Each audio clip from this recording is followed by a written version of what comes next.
Good morning, everyone. My name is Todd Kimball, and I'll be your MC today. It's a pleasure to be here with you this morning.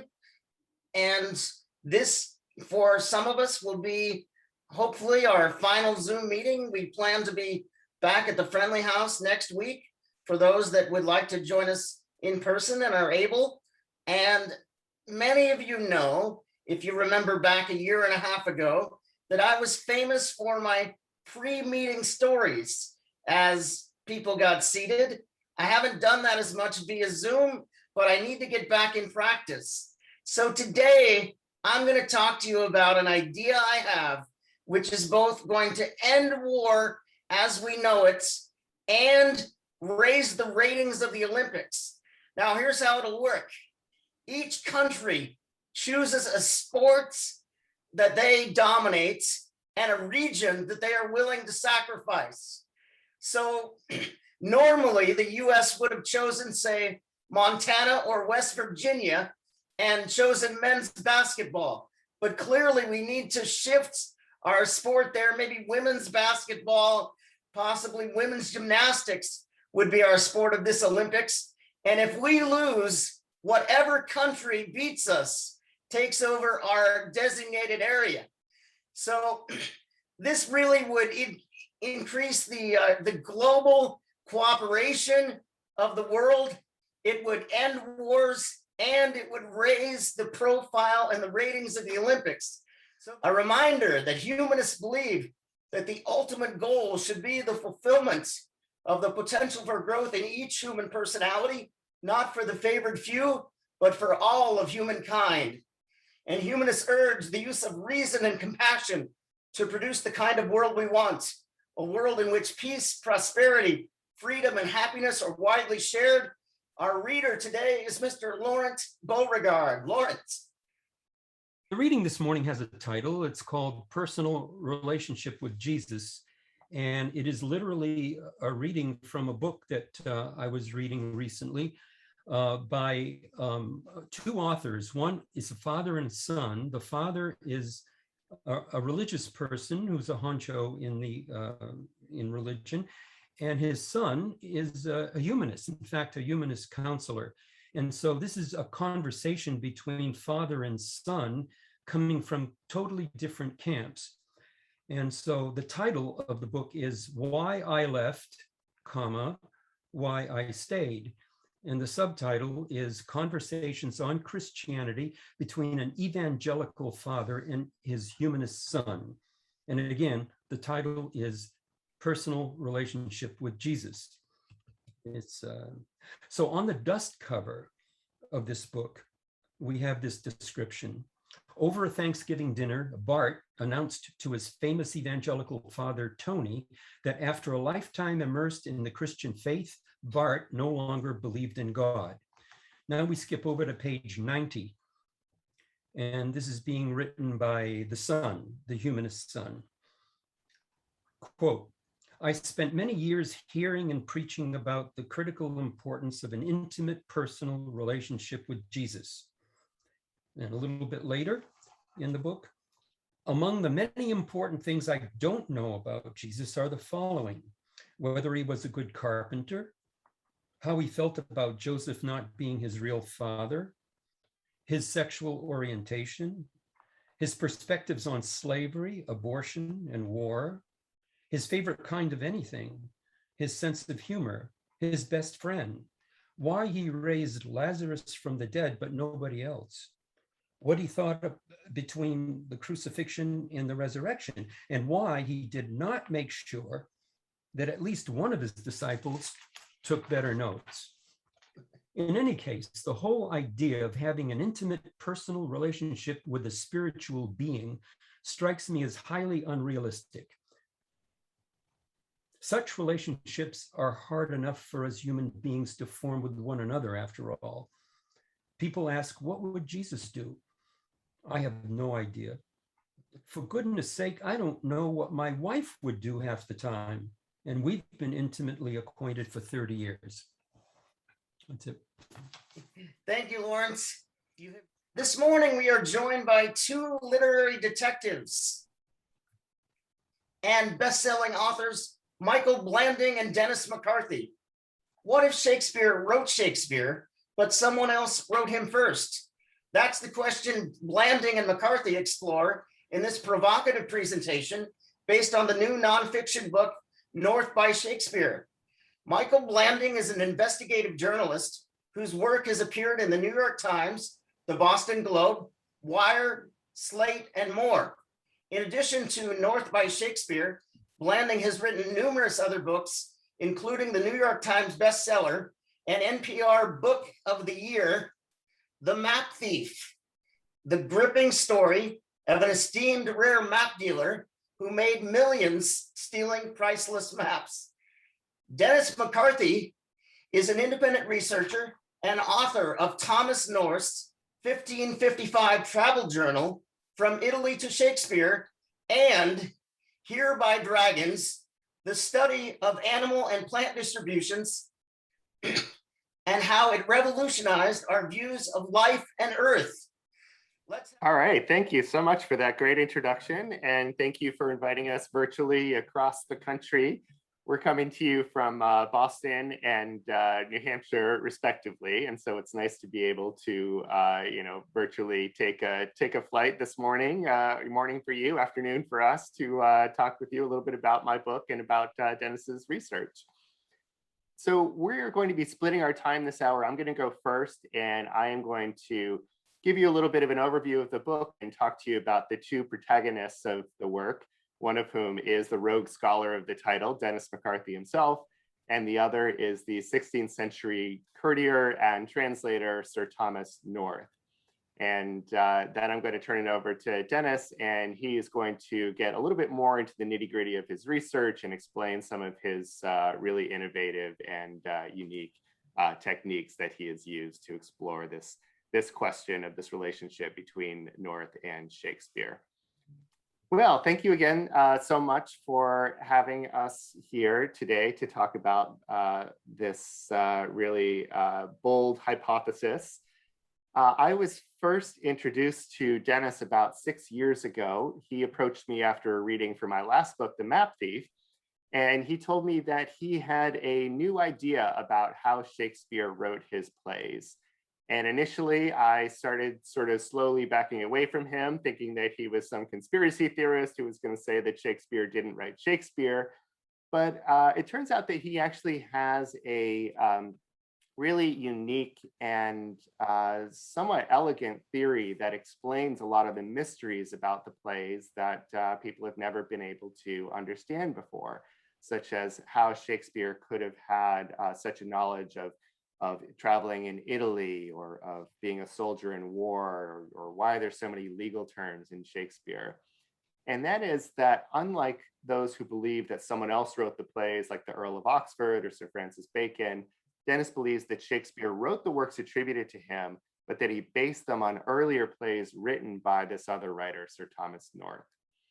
And again, when he first proposed this idea to me, I was very skeptical, and I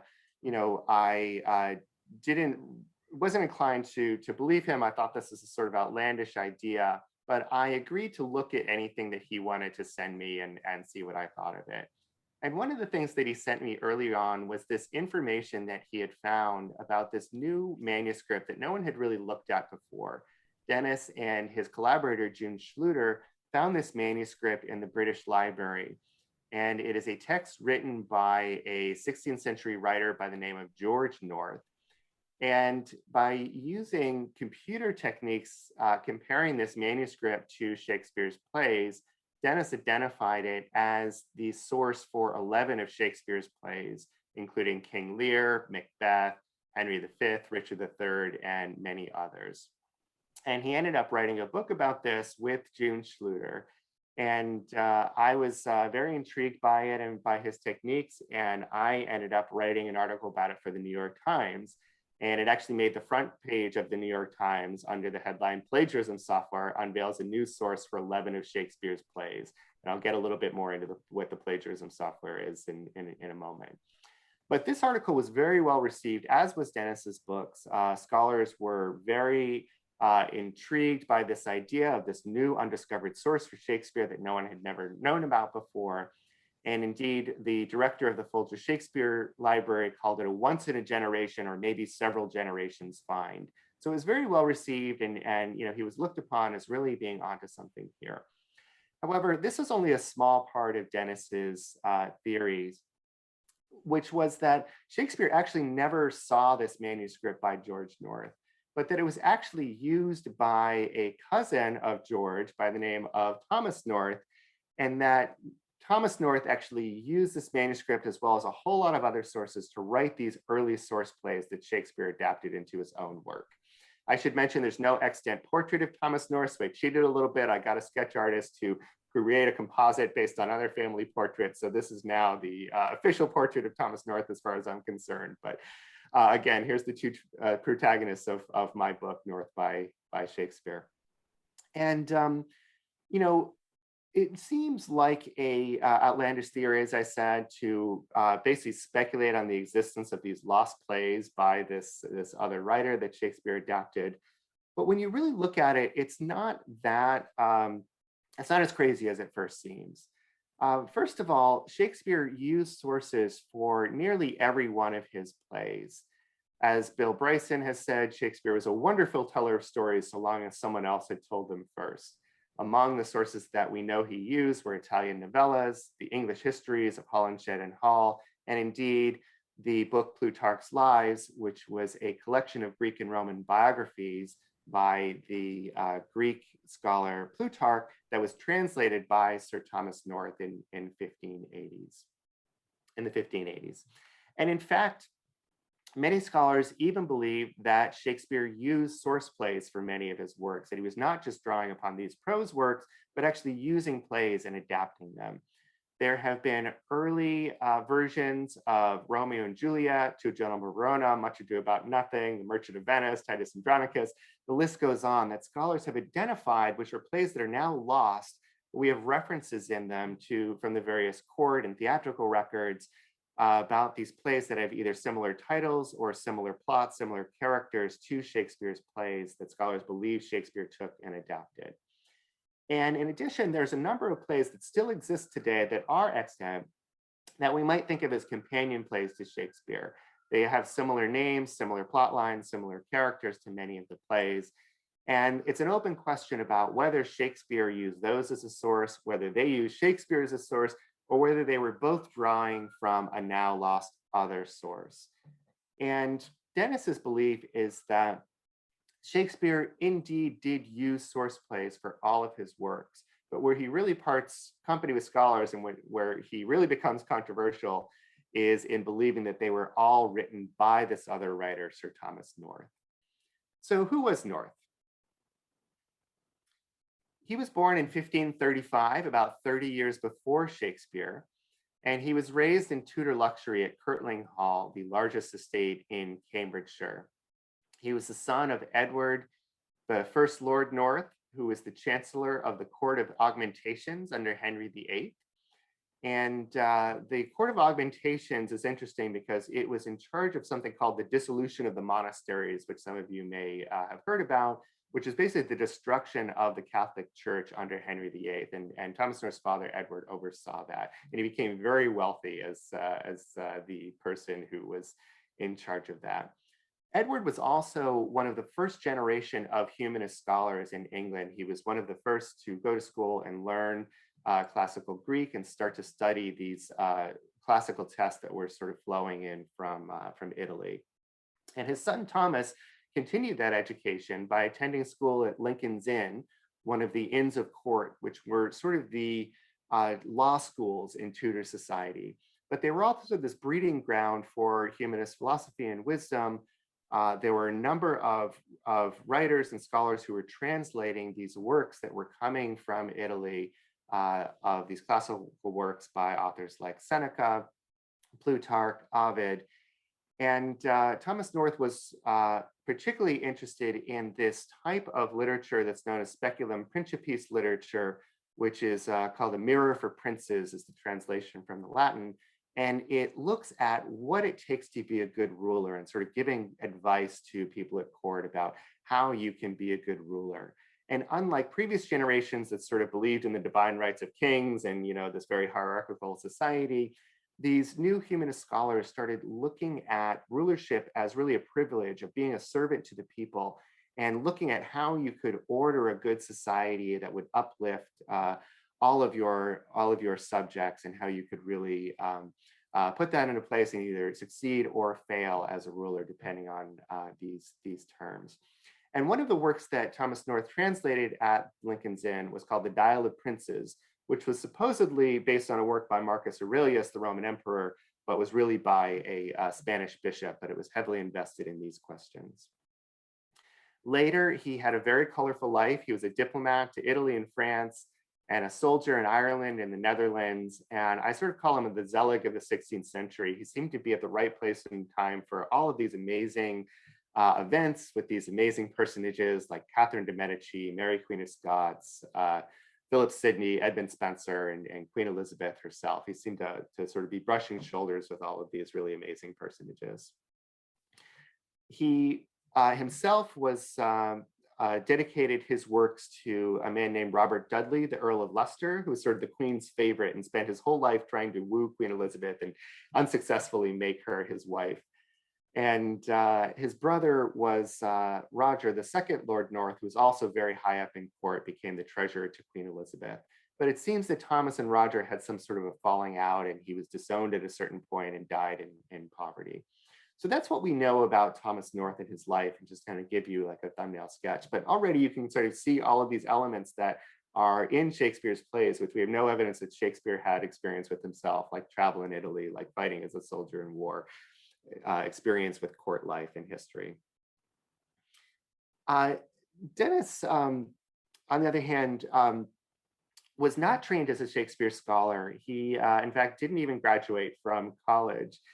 But he is one of these people that is just intensely interested in whatever field he comes across. And earlier in his life, he really latched on to the field of biogeography and looking at plant and animal species and how they evolve and how they travel around the world, and sort of what explains why certain species are found where they are. And surprisingly enough, it's this topic that led him to look at Shakespeare's source study. Because after he wrote this book, Here Be Dragons, for Oxford University Press, he wanted to write a last chapter that looked at how stories move around the world, and if he could apply some of these same principles of evolution and geography to storytelling. And he decided to look at Shakespeare's Hamlet and examine how the story behind Hamlet moved from being an 11th century Norse legend to, in the early 17th century, Shakespeare's masterpiece. And along the way, he discovered evidence about another play, a source play for Hamlet that's recognized by scholars who refer to it as the Ur-Hamlet. And it's referred to in 1589, 14 years before Shakespeare's play. And Dennis believed that if he looked hard enough and long enough, he could determine who wrote this earlier Hamlet. And by following a series of clues, which I go into in the book, but I won't go into here, he determined that it was actually Thomas North who was the author of this earlier Ur-Hamlet play. And when he looked at Thomas North's book, The Dial of Princes, which he wrote at Lincoln's Inn, he found all of these passages that seemed to have uncanny similarities to passages in Hamlet, including Hamlet's most famous soliloquy. In The Dial of Princes, North asks, "Is it better that thou die or that thou escape and live?" Hamlet says, "To be or not to be." North talks about the assaults of life and broils of fortune, like Hamlet talks about the slings and arrows of outrageous fortune. They both talk about a sea of troubles. And North talks about sleeping as a pilgrimage uncertain from which none returned. And Hamlet talks about death as the undiscovered country from which no traveler returns. So it seemed like in this passage and others, there were just all of these direct relationships of where this humanist wisdom that was reflected in Thomas North's works was making its appearance in Hamlet. And indeed, if you Google Hamlet and humanism, you'll find 1,000 hits about how Hamlet is sort of this reinterpretation of humanist philosophy as Hamlet sort of comes to grips with his mortality in in facing, whether he is going to take up arms against his usurping uncle who was married, killed his father and married his mother. As Depp started looking, though, at other works from the time, he began finding more connections between North and Shakespeare that were all sort of couched in these kind of satirical pamphlets of the time and these kind of allusions and allegories. One of them in particular seemed to show a relationship between Shakespeare and this other author of this other scholar. And it's a work called Green's Groatsworth of Wit. And it's sort of famous for referring to this actor known as Shakespeare, and it calls him an upstart crow who beautifies himself with the feathers of others. And some scholars have interpreted this as pointing to the fact that Shakespeare was a plagiarist, or was in any case sort of stealing work from others and passing it off as his own. And in this work, if you read it further, there's this reference to this gentleman scholar who has this interaction with this country actor Shakespeare, and the actor says that men of my professions get by scholars their whole living. And the scholar says, by how do you mean to use me? And the actor says, why, sir, in making plays for which you will be well paid. And again, it just shows in this kind of uncanny way, this relationship of Shakespeare to this other scholar who was born as a gentleman. And there's all these other references that also seem to refer to North's life and the life of his family also in this work. But Dennis sort of took this to signify a larger relationship between Shakespeare and North that went beyond one play and actually encompassed many of Shakespeare's plays. And one of the tools that he used to further investigate this connection, as I said, is plagiarism software, where he took the complete text of North's works and the complete text of Shakespeare's plays and compared them to each other. And when he did, he started finding just literally hundreds of phrases in common. And these phrases were not just sort of randomly scattered throughout the text, but they were grouped in passages that seemed like Shakespeare was drawing directly from North's work. And I've already mentioned that Shakespeare used Thomas North's Plutarch's Lives as a source for his Roman plays, Antony and Cleopatra, Julius Caesar, and Coriolanus. But it's amazing when you use this plagiarism software and you look side by side at these passages, everything in red is what's in common between these two texts. And it's just almost a line by line sort of an adaptation of North's works into this play. And you see this in all of the Roman plays in a way that Shakespeare does with no other writers. He doesn't do this with Holinshed in the English histories. He doesn't do this with the Italian novellas. He only seems to do this with North. But in addition, as Dennis started using the plagiarism software and looking at other plays, he started finding, as I said, just hundreds of passages that went beyond just Plutarch's Lives, went beyond just the Roman plays, but encompassed every one of Shakespeare's plays and every one of North's translations.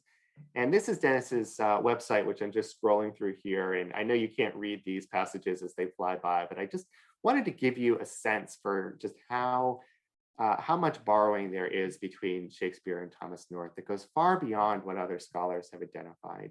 Everything in red there are passages and phrases that appear in both Shakespeare and North. And it led Dennis to one of two conclusions. Either Shakespeare is obsessed with the writings of Thomas North and had his works open before him when he was writing all of his plays, or indeed Thomas North was using his own writings to write plays that Shakespeare was then adapting, like he did these other plays. And the reason that he started leaning towards the second hypothesis was that it wasn't only Thomas North's works that he saw reflected in the plays, but he also started seeing uncanny elements of Thomas North's life reflected in the plays as well. One of them occurred in 1551, which was a murder that took place. This woman by the name of Alice Arden murdered her husband, and it was sort of the murder of the century, the biggest scandal in Tudor England at the time. And it was so scandalous that it was written about in Holinshed, and then 40 years later, there was a play that was made about this murder called Arden of Faversham. And this play has been recognized by some scholars as being Shakespeare's first play. It was published anonymously, but 3 years ago in the Oxford Shakespeare, it was actually attributed to Shakespeare for the first time. Why is this related to Thomas North? Well, Alice Arden was actually Thomas North's stepsister. And the whole background of the play deals with the dissolution of the monasteries, which Thomas North's father was intimately involved in. And as Dennis applied his plagiarism software, he found, again, just dozens and dozens of phrases in common between Arden of Faversham and the Dial of Princes, the work that Thomas North would have been working on at the time of the murder. I'll just point out one, which is the subtitle of the work itself. It says, "Wherein is showed the great malice and dissimulation of a wicked woman." And in North's Dial of Princes, he says, "Wherein is expressed the great malice and little patience of an evil woman." So the same idea expressed with many of the same words. And as Dennis looked in other databases of English literature, he found no one else had used these unique phrases next to each other in all of English literature. In 1555, Thomas North took part in a delegation to Rome on behalf of Queen Mary to reconcile the Church of England with the Pope. And along the way, he stopped at this church in which he saw these beautiful lifelike wax statues. And the same day he visited this palace, which were filled with these amazing frescoes with Greek gods and goddesses by the artist Julia Romano. Why is this important? Because in The Winter's Tale, the climax of the play is this statue that comes alive at the end of the play. And that statue was made by this rare Italian master, Julia Romano. And there's even scenes in the play that feature a pastoral feast with some of the same gods and goddesses in these frescoes. And in fact, Dennis discovered another lost manuscript, a journal written by Thomas North about this delegation, in which he describes a trip to Mantua and describes seeing these statues. And Dennis and June wrote another book in which they look at the relationship, not just between this scene, but all kinds of other details in the journal and the play The Winter's Tale, as well as the play Henry VIII, which would have also been very relevant to Thomas North on this delegation to restore the church that Henry VIII broke with at the time. I'll just give you one other example. In 1570, Thomas North wrote another translation called The Moral Philosophy of Donne. And this is sort of a strange book. It's an animal collection of animal fables, sort of like Aesop's fables. But again, it was written according to this speculum principis philosophy, that all of these stories were seen as allegories about what makes a good ruler and what, how you can act humanist principles in the rulership of your kingdom. And in 1570, when Thomas North would have been going to Venice to acquire this book, what was happening at the time, the Turks were invading Cyprus, which was the backdrop to Shakespeare's play Othello. And indeed, in The Moral Philosophy of Donne, there's this framing tale of this kind of duplicitous mule who kind of turns tries to turn the kingdom away from this noble lion. And the way he does it is by sort of using the lion's lieutenant, this bull, and sort of turning him against the lion. And it corresponds in really uncanny ways to the plot of Othello, in which the evil Iago tries to usurp the Venice from Othello and bring about Othello's downfall by turning his lieutenant Cassio against him. And there's even language in The Moral Philosophy of Donne that seems directly lifted into Othello. So the mule talks about not being content to eat his provender, this sort of coarse animal feed, and Iago uses that same phrase about some people are just content to eat not but the master's provender. The mule talks about tell me not of honesty or dishonesty, tut, a fig. And Iago says, virtue, a fig, 'tis in ourselves that we are thus or thus. The mule talks about a double treason. Iago talks about a double knavery. The mule talks about leading the bull by the nose, and Iago talks about leading Othello by the nose, as asses are. So again, it's just really uncanny how you see not only the events that would have been occurring in Thomas North's life when he was visiting Venice in 1570, but also these passages that seem drawn from this work that he was translating at the time. And now, in addition to Thomas North's own life, Dennis has also identified elements of the life of Thomas North's patron, the Earl of Leicester, who, as I said, was a longtime suitor of Queen Elizabeth and spent his whole life trying to marry the Queen. In particular, there was a festival that occurred in 1575 at Leicester's castle of Kenilworth, which many scholars identify as a source for Shakespeare's A Midsummer Night's Dream. And they see specific imagery and lines in Shakespeare's A Midsummer Night's Dream that refers to this festival. Of course, Shakespeare was only 11 years old at the time. So the question is, how could Shakespeare have known about this festival? Well, Thomas North would have attended with his brother, who was Leicester's closest friend at the time. In addition, there are all these references that Dennis has points to about other suitors that were also interested in Queen Elizabeth at the time that are sort of turned into villains of various Shakespearean plays that would have particularly pleased Leicester if North was indeed writing plays for Leicester. For example, in the 1560s, Elizabeth was wooed by Eric XIV, the King of Sweden, who was also known as the King of the Goths. And in Titus Andronicus, the villain is Tamora, Queen of the Goths. In the 1570s, she was wooed by Don John of Austria, the Habsburg bastard brother of King Philip of Spain. And in Much Ado About Nothing, the villain is Don John, who bears many similarities to Don John of Austria, and he's even called the bastard throughout the play. And then in the 1580s, the biggest threat to Leicester was the Francois Hercule, the Duke of Alençon and Anjou, the French prince who was courting Queen Elizabeth. And in the English history plays that Shakespeare wrote, there's a lot of attention drawn to the villainous Duke of Alençon, an ancestor of that Duke of Alençon, as well as Margaret of Anjou, who's sort of the big villain of the Henry VI plays. And there's even an ancestor of Leicester who becomes a hero in these plays that actually goes up against mano a mano with the Duke of Alençon. So again and again, you see these references that seem to refer to an earlier time before Shakespeare would have been writing his plays that directly relate to Thomas North's life. And he even draws a allusion to the invasion of the Spanish Armada in 1588 to some elements of the play Hamlet, in which would have been written, again, as referred to the Hamlet in 1589, in which Thomas North was actually facing his own mortality as one of the people charged with defending against the Armada, just as Hamlet was facing his mortality in the play. So when I set out to write this book, it's sort of an interesting challenge to write a book about a guy writing a book about a guy writing a book. I didn't think that it would really be that fun to just, have the reader watch Dennis and I sit across the table and talk about Shakespeare for 300 pages. So I convinced Dennis to come with me to travel in England, to travel in Italy, and really explore some of these places firsthand.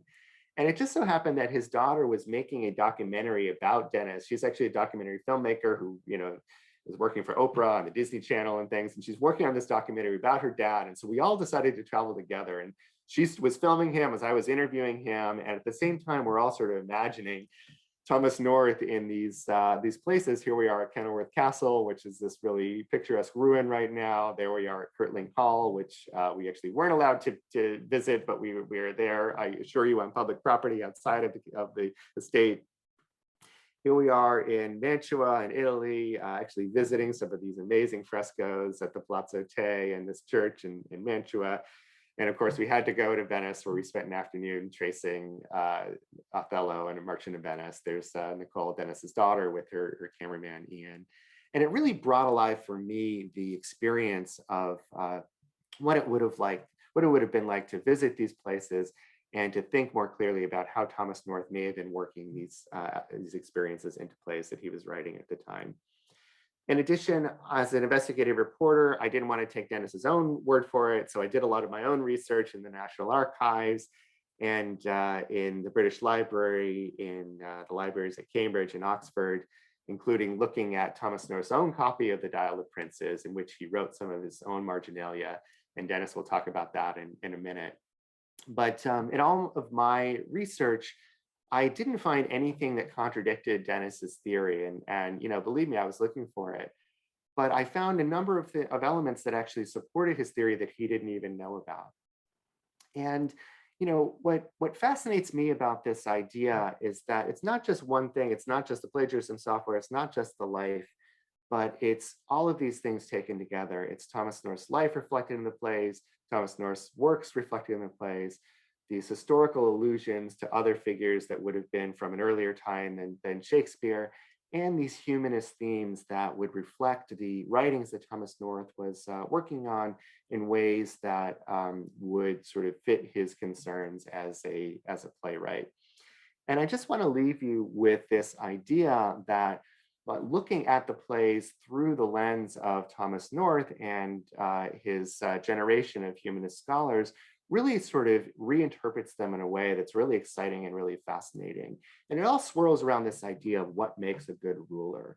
which Shakespeare, for whatever reason, just seems obsessed with in his plays, whether it's Richard III or Henry V, and that contrasting, visions of rulership, or King Lear rejecting his daughters, or Macbeth deciding to kill his king, or even even many of the comedies. As You Like It deals with this duke that's been deposed. The Tempest deals with this other duke that's been deposed. When you really start looking at the plays through this lens, you start seeing this question, which was really sort of occupying everyone at the time, and giving new insight into examples of both, terrible rulers, but also virtuous rulers, and really seeing the contrast between them. So I will leave you there. And as I said, I would like to introduce Dennis now, who's going to go more specifically into some of his techniques and talk about some of his scholarship itself. But I just wanted to give you that overview, as well as some enticing ways that it might relate to some of the humanist concerns that I know is the focus on this group. Dennis, I hand it to you. Take it away. Okay, again, thank you, Michael, very much for that presentation. I will be just getting into a few more details about how we know that Thomas North wrote plays later adapted by Shakespeare. First of all, we have to understand that there is a mystery to be solved.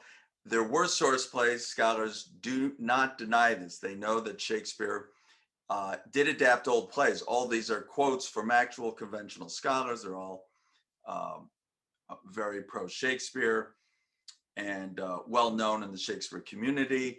And these are just some of their quotes, making it clear Shakespeare was an expert at remakes of old plays. And we know this because there's all sorts of allusions to Shakespeare type plays long before he could have written them. So, for example, there's a reference to a Romeo and Juliet in 1562, which is 2 years before Shakespeare was born. And it's a reference to Romeo and Juliet on stage. Michael talked about the Hamlet. There's a famous reference by Thomas Nash to an early Hamlet 14 years before Shakespeare wrote it. And just many plays to where it's clear, as C.A. Greer said, he had a play for, he had a source play for nearly all his plays. And what happened to them is, as you see in this book, there's, they're all lost. There was plays were not printed at the time, particularly in the 1550s, 60s, and 70s, the time when North was writing most of his plays, including the 1580s. Shakespeare didn't even publish half of his plays. They were published post-mortem. Most playwrights, Christopher Marlowe, Thomas Kidd, didn't publish plays. You find this out that well over 80% of all plays from the era are now lost. But you say, well, if they no longer exist, what can you say about them? Which is a little like saying, well, dinosaurs no longer exist. What can you say about them? We do have their fossils. We do have descriptions of them. And there's a lot of information. There wouldn't be, let me go back to this. There wouldn't be a book, Lost Place in Shakespeare's England. It's not all blank. It actually can tell you a lot about what the plays must have been on, and sometimes even who possibly wrote them. Jude Schluter and I, my better half, my collaborator, wrote an article, for example, in Shakespeare's Survey on a lost play called Titus and Vespasian, which we contend was Thomas North's original version of Titus Andronicus, and we showed all sorts of evidence that he wrote it in 1561. Why he wrote it, as Michael talked about, was warning Queen Elizabeth about marrying a Goth, and if there's any work in the history of English literature that warns against marrying a Goth, that's Titus Andronicus. And this is very well received. The reviewers and editors were very complimentary about this article, and this is a orthodox peer-reviewed journal, Shakespeare Survey, and it shows you that they're willing to accept that Thomas North wrote one or two of the source plays that Shakespeare used. When you start getting more than that, people obviously start getting more and more uncomfortable.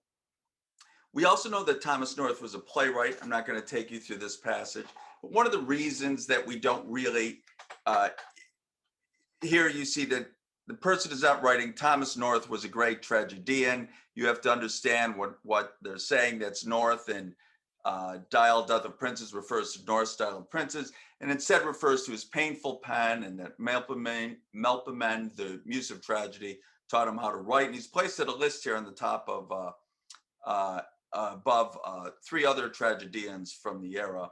So there are references that Thomas North is not just a translator, but also wrote other works as well, particularly involved in tragedy. And here's a receipt from Roger North's account book, which linked Thomas North to Leicester's Men. And there's all sorts of receipts. There's all sorts of records in that account book showing payments at the same time to both Thomas North and Leicesterman. This is for a 1580 production of a play at court. We know that he's paying Leicesterman 40 shillings. That's Roger North's standard amount, 40 shillings for a play at court. And then he gives to his brother, at that point, £3, 6 shillings, 4 pence, which is follows an earlier payment on the previous page of £6, 13 shillings, 4 pence, which is the standard dual payments to the penny for a play at court. So this is a receipt in which Roger North is at court, pays both Leicester's Men and Thomas North together, and he's paying Thomas North the typical price that playwrights got when they had produced a play at court. So Thomas North is a playwright. The way I discovered it is Michael Blanding said, I studied this particular passage and I studied more and more passages. This is a reference to a Hamlet in 1589, and it's this English Seneca that wrote it. And when you start reading the entire passage, you find out he's repeatedly quoting Thomas North, punning on his name. And you see this in all sorts of satires from the era, from Thomas Nash, Ben Jonson, Gabriel Harvey, Thomas Lodge, others, all referring to Thomas North as his older playwright, and that Shakespeare was now adapting his plays. Even the Upstart Crow reference about Shakespeare is that Crow is the Horatian symbol for plagiarism, and it just shows that that Shakespeare was indeed using old plays. Now, I ended up running, as Michael Blanding said, when I discovered that Thomas North was the author, and I got this idea from Sir Brian Vickers, of running all the works of Thomas North through plagiarism software and all the works of Shakespeare. So you get to see all the matches. Right here, that's North's on the left. That's North's passage on the left. That's Shakespeare's passage on the right. This is in Coriolanus. And as you can see, it's just line by line. But what happened was we found hundreds and hundreds of examples. And this is not normal. And it cannot be denied. This is an unusual instance. It's a unique instance in the history of English literature that any writer has ever borrowed this much from an earlier writer. Here's an example from Othello, and let me explain very quickly why this can't be any other thing. And this is, by the way, a humanist passage. And it's about the thieves of reputation being doing more harm than a thief of property. And the passages in both cases end, they're talking about the good renown or good name.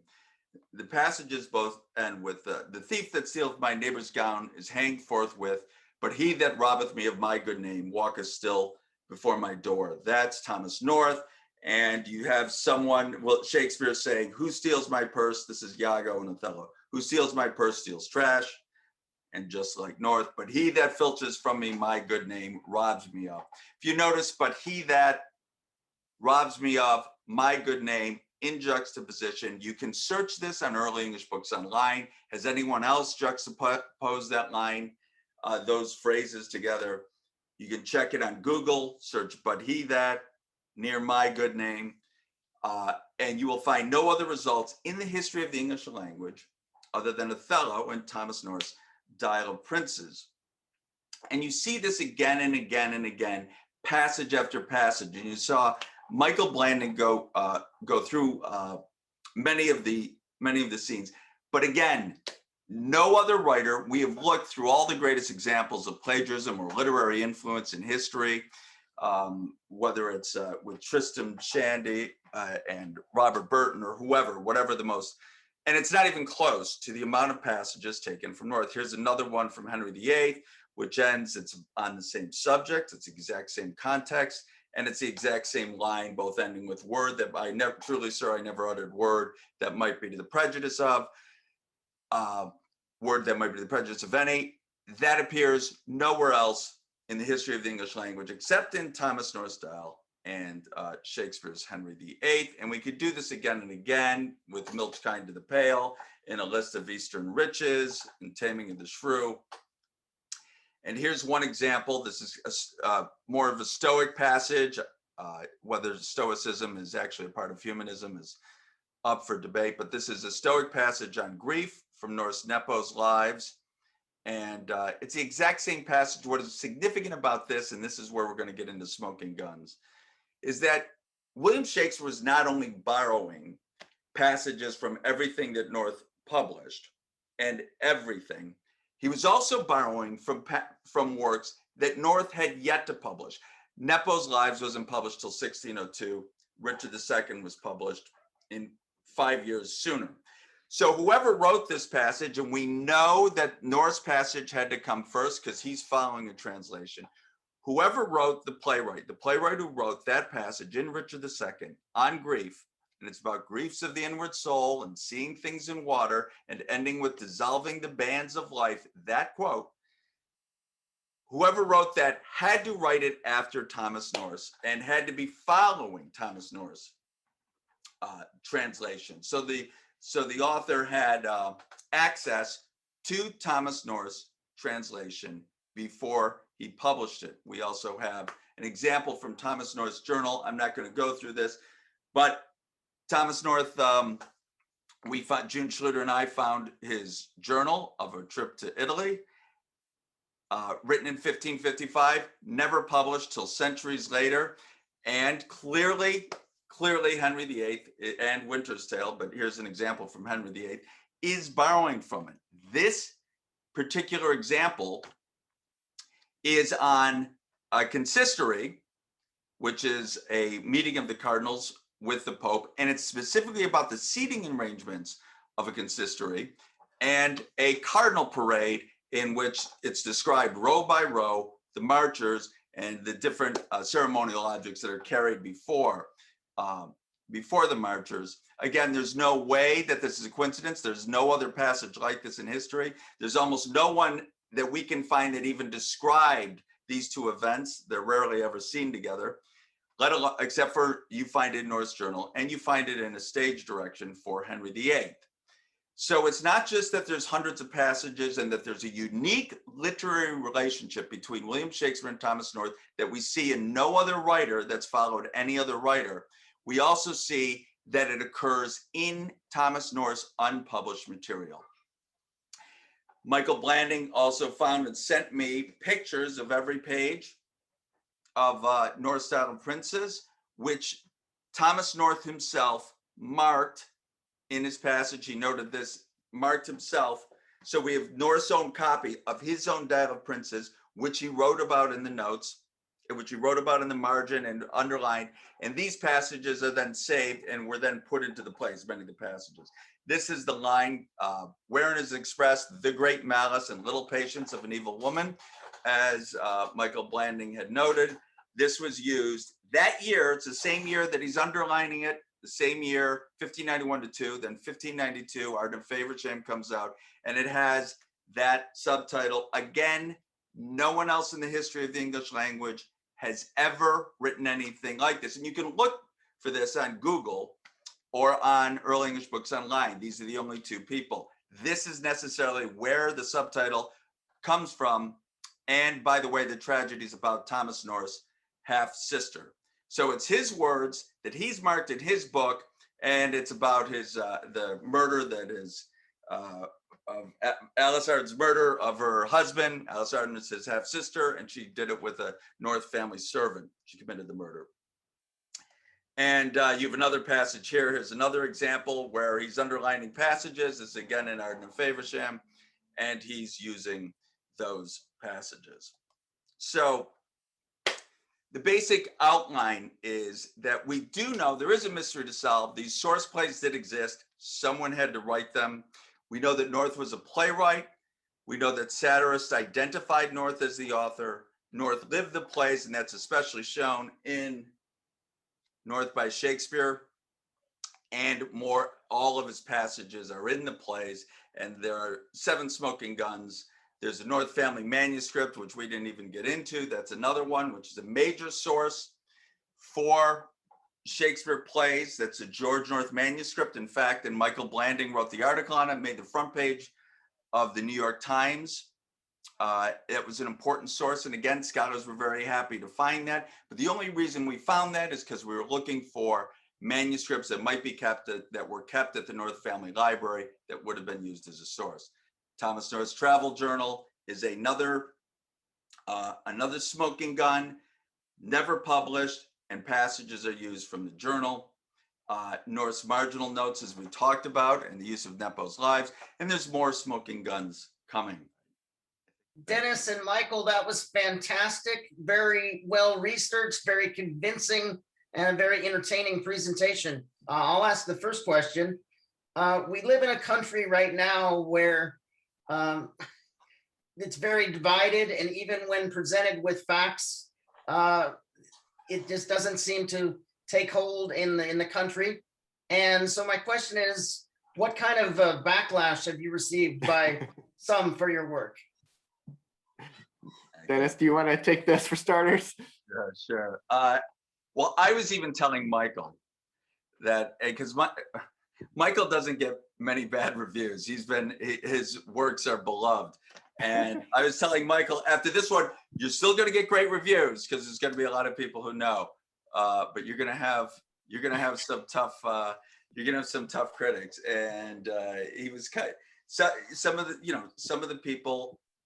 Look, I understand people have an emotional attachment to William Shakespeare and their particular idea. And I usually like to say William Shakespeare was adapting him. He's making him great for the stage. If it weren't for him, these works would not have been preserved. But they have an emotional attachment, many people do, to their own view of Shakespeare, and some of them are absolutely enraged by this, even though they don't have a candidate for, say, the first Romeo and Juliet or Hamlet or Merchant of Venice, in which we know existed. They just are hoping to God it's not Thomas North. And, I mean, one of the things in my book that I really wanted to explore was this idea of how does knowledge get created, and how do people react when somebody sort of goes against their established view of knowledge. And the answer is with anger. I mean, it's been really fascinating in some ways. Dennis will sort of reveal a small part of his theory, like the George North manuscript, or like, a certain number of passages, and he will get praise from scholars that will say, yes, you've done it. The Titus Andronicus is an example. But as soon as he starts saying, well, actually, it was all of the plays that Shakespeare was adapting, he has gotten this level of animosity that just becomes very personal, very ad hominem, very quickly. And I've written about gun rights before, and I've had the NRA come after me, but it's been nothing compared to some of these Shakespeareans that have come after me since I've written this book. It's just like, very personal and very reactive towards this idea of, William of Shakespeare from Stratford, this, genius who sort of pulled himself up from his bootstraps. It's a very compelling, romantic ideal of a writer that people are just not going to give up very easily. And so it's really been an education for me to be on the receiving end of that. Thank you. We have the questions flowing in. Our first question is from Al Christians. Yes, it seems to me that this story is really a story of specialization of labor, that it really took 2 guys to do Shakespeare's plays. The question before about Shakespeare was, well, how could a guy who spent all his life working in the theater know all this stuff about the whole world? Right. Well, you've answered that question, and that's good. I guess if that's a good answer, that's right. But I wonder about the specialization part in particular. The thing about Shakespeare that is said to be remarkable was the extent of his vocabulary and the number of words that he added to the English language. In terms of the specialization of labor, was it North or was it Shakespeare who contributed that to his works? And does any of this overlap into the sonnets or any of that work? Yeah, I'm working on this. Those are great points. Every single point you made. Yeah, that's exactly right about the specialization, and that William Shakespeare was a theater person through and through, and he's working hours. He's putting on the plays, performing them, etc., and he's doing it from 1590s through the early 1600s. So how does he know about all of these little details about, say, Italy, which is the most famous? And it's not that you can of course write great works without being educated or having traveled, but you can't know that St. Gregory's Well is just outside of Milan. You can't know about the statues of Giulio Romano. You can't know about all of this little information, the murder of Gonzaga, which they can't even find in any English source or Italian source. All this inside information about Italy, where did it come from? And you got that with the law and war, et cetera, et cetera, et cetera. So that's a great point. On the vocabulary, I'm working on this right now, and a lot of the words are coming.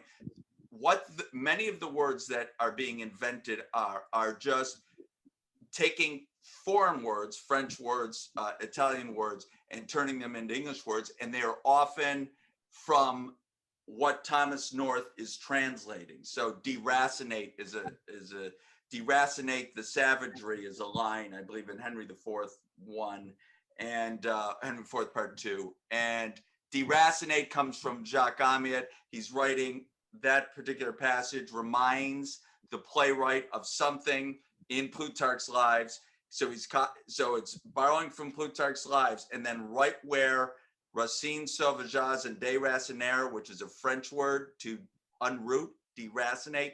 Racine is French for root. Right where he's copying the passage, there is in Jacques Amiot's French version of Plutarch's Lives, which North is translating, is, déraciner, sauvageage. And so you see déracinate the savagery. It comes, a lot of those words are a translator using the foreign words and Englishing foreign words that he needed to use at that point in time. All right, sorry.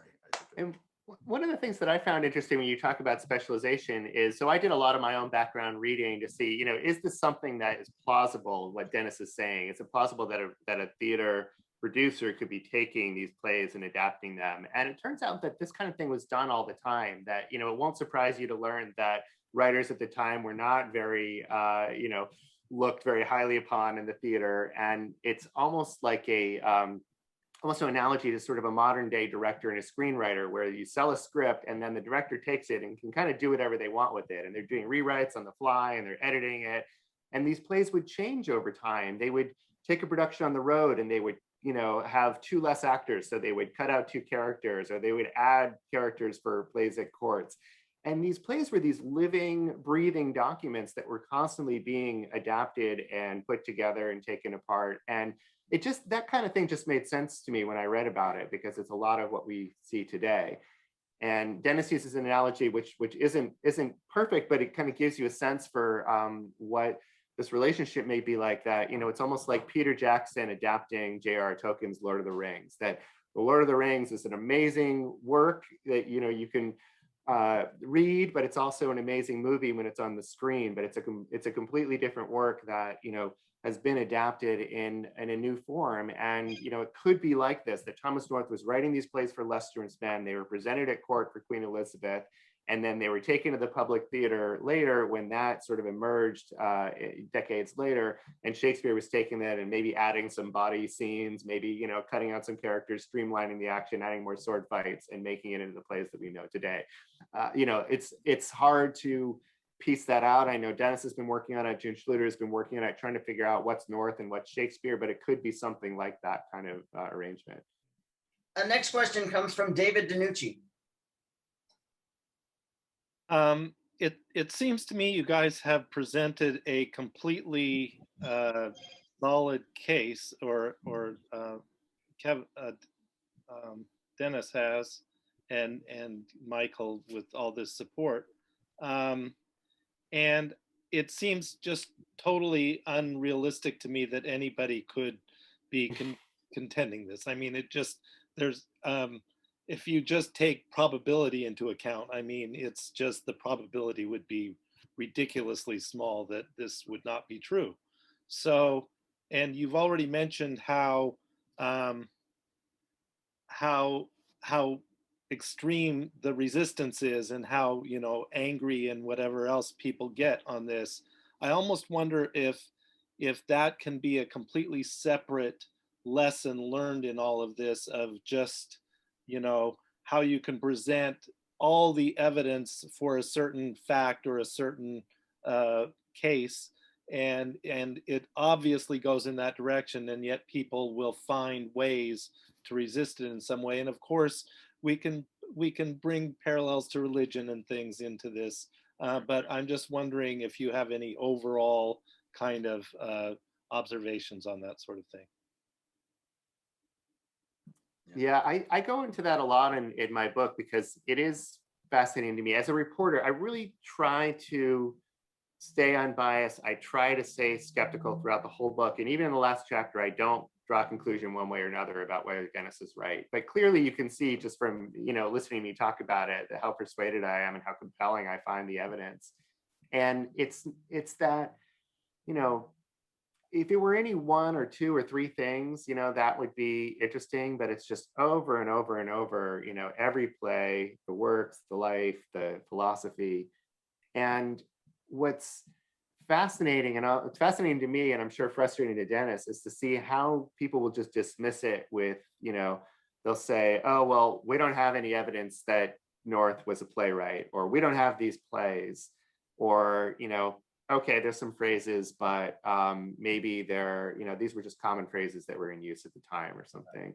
And we'll use that to just kind of put on blinders and dismiss the whole thing without really looking at it. And that's why I wanted to write this book, was to sort of lay all the evidence out systematically and be like, okay, you know, read this. But it's amazing how, you know, especially these scholars who have lived their whole life and written books and papers and gotten tenure and have this, like, you know, investment, both intellectually and financially, in a particular view of Shakespeare.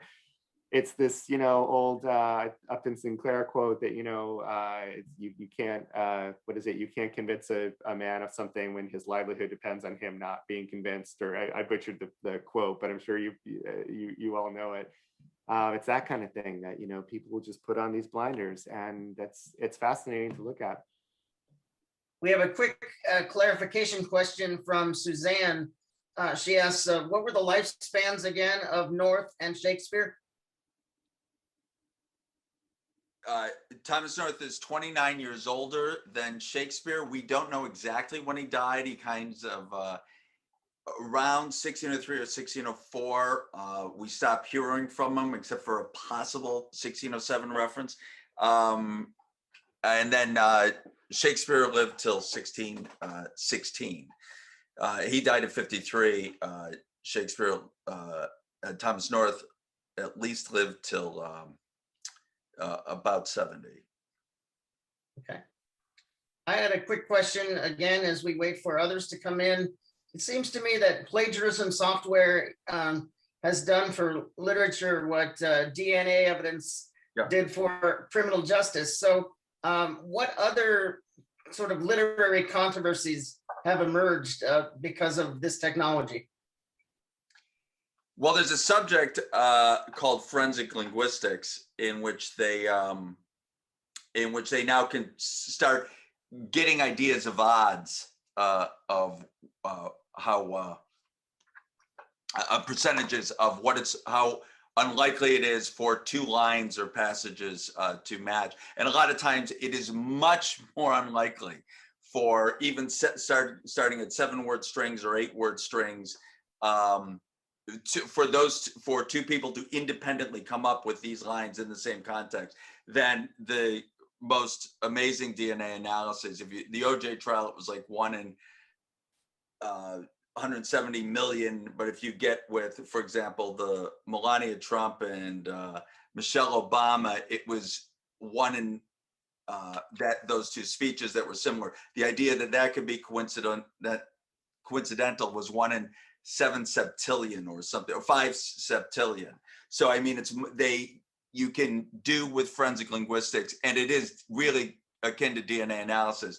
There's no doubt that that line is following from that line, and it's just simple probabilities. But plagiarism software, Brian Vickers is using it. Other people are using it well, they're catching cheating students, and is one thing. But they also it helps expose sources, source material, and is getting into authorship too. Thank you. We have a question from Helen Christians. Hi, this is Helen. I'm just curious, is there any indication that Shakespeare would have spent time around, I mean, that they were connected personally, that they both, because I'm just so curious, how did Shakespeare get attached to his journal that wasn't published? Like, how did he find it or be able to read it? Right. Thomas North's work. So he didn't read the journal. He was just adapting Henry VIII. So Thomas North, the passage in Henry VIII that's linked, and passages that are linked to the journal, Thomas North actually wrote into the play. Then when Shakespeare later adapted it, it still exists in the play. So they were, the way, for example, Grotz of the Wit suggested is that they're both in London at the same time. Okay. The Shakespeare has, and he's not just hiring Thomas North, he's hiring a stable of writers because they're producing 40 plays a year.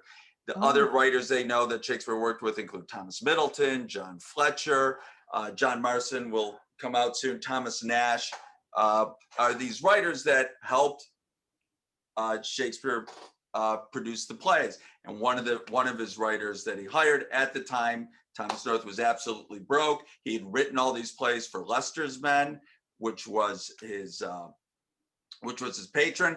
They're not well known around London because they're only seen by the at very private houses or in front of the Queen. And Shakespeare then purchased them, and Thomas North was writing for him a little bit, doing some work because North was going to starve, and he had all these plays that could then be reproduced for the public theater, and Shakespeare adapted them. So was it the man that was going to starve was not Thomas North? Though, Thomas right? North was, yes, he was out. His brother stopped supporting him right around 1590 or so, and really didn't even get anything from Lord North in the will. The brother Thomas didn't get anything from Roger in the will, and was so impoverished he had to get relief money from Cambridge in 1598. And it's one of the things he led a riches to rags lifestyle. So traveling around European palaces throughout the starting from 1550s into the 1570s, and he's and under Leicester's wing, he was always taken care of. But Leicester dies in 1588. He has a falling out with his brother, and that relationship was always rocky. Who was the Lord North, who was the wealthiest man in Cambridge, and he's now starving. And what's interesting, what you have to understand at the time is that this whole idea of plagiarism really didn't exist like the way that we think about it today. That, the word plagiarism didn't even enter the English language until 1598. It was perfectly acceptable to take another work and buy it, rewrite it, and put your name on it, and it wasn't looked at as stealing in the way we think of. I mean, there may have been some sort of grumbling in that Grotz of Wit about him being this crow, but the first plays that are published by Shakespeare are actually published anonymously, and then they start having this title like newly adapted by William Shakespeare, newly expanded, etc. And it's only later in Shakespeare's career that his name is sort of put on the play. But again, there wasn't the same idea of authorship like we have today, at least in playwriting. And, so it's conceivable to me that Thomas North would have sort of seen his legacy as his translations. These are the ones that he wants to put his name on. These are the ones that he looks at as his legacy forevermore. And then these plays that he was sort of writing for hire for Leicester, he would be perfectly comfortable sort of selling to Shakespeare and making some money off of. And of course, today we can't imagine how, Shakespeare's plays wouldn't be thought of as the pinnacle of literature, but plays just weren't looked at that way that time. Right. It's fascinating, just fascinating. Yeah. We have a question from Ranga. I have two comments. The first is about plagiarism. I think there is also what is called an anti-plagiarism, you may call it. At least in many of the epics in India, there are people who have inserted their own work into the early works anonymously, assuming that they want their writing to be somehow be prevalent. Nobody knows who did that. So it is actually the other way. They don't want to know they did it, but they want their work to be there and be read by other people. So that's some sort of anti-plagiarism has been there. The second thing I want to talk about is, when we talked about this anger about, and also the reluctant to accept evidence, I'm reminded that in every humanist meeting, we start with the thing saying that we like to use reason for all of our behavior. But it's not that easy, because we know that whether it be scholars or scientists, quite often their mood, their emotions and feelings or their beliefs sometimes overcome the evidence. There are several instances of that in science. So what one can hope for is we always aspire to use reason for most of our day-to-day decisions and our behavior. So we have to keep that in mind that it's not possible as a human being to be completely using reason as your goal. Yes. If Michael or Dennis, did you have a further comment on Ranga's question or comments? Yeah, and it is in science. When Michael was talking, when we were talking about people not accepting, I went to a page. I was going to share a page in Here Be Dragons, which is Wegner's map of North America and South America fitting into Europe and Africa, and how they come together. And right where they come together, you've got fossils and mountain ranges and geological things right across the map. And Wegner discovered this in 1912. He's got a book on it, had a book on it on the origins of continents and oceans. And that continents can move. Geophysicists didn't think continents can move. This wasn't accepted until the 1960s. And he died, Wegner dies unknown in 1930 in a blizzard in Greenland trying to prove his theories, and ridiculed all his life. But then I'm not comparing myself to there, but in terms of the emotions that stop people who have been, especially experts in the field whose books it's both ego gratification and career and financial and intellectual incentives, as Michael Blanding said, it's very tough to overturn. So I need good people like you helping me. We're doing an end run around the Shakespeare community. There is also the famous instance of the disagreement between Einstein and Niels Bohr, on the basic of quantum mechanics. It's all there, your belief system. Yeah. One thing that I would add is that as a journalist, a lot of what I do is to try to take arguments and tell stories about them that touch people's emotions. I'm a narrative journalist, so I'm always writing these stories that sort of try to get at issues in an emotional way. And in some ways, that's what I do in this book by sort of showing you Dennis's journey, and it's this real kind of underdog journey that against this establishment. But I would also argue that Thomas North's life story is so much more, it's so much richer emotionally speaking than Shakespeare's. And, you know, I haven't even gotten to some of the correspondences to some of the plays like The Tempest and As You Like It, in which Dennis feels like Thomas North was actually putting a lot more of himself and his family story about being disowned by his brother and his relationship with his daughter. And, you know, I actually sort of became, throughout the course of writing of the book, you know, kind of emotionally invested in Thomas North and this experiences that he had that sort of, he has kind of this tragic life story by the end that may be related in some of these great tragedies like King Lear or The Tempest in some ways. And so you raised an interesting point, Ranga, that you know, maybe that's a way to reach people in this theory by sort of emphasizing some of those elements, those more emotional elements that may appeal to people's sense of storytelling and much more interestingly than, you know, William Shakespeare of Stratford upon Avon, who just left, you know, Stratford at age, you know, 18 and went to London and wrote plays, period. It's fitting that our final question today come from our technical producer and current president, Mr. David DiNucci.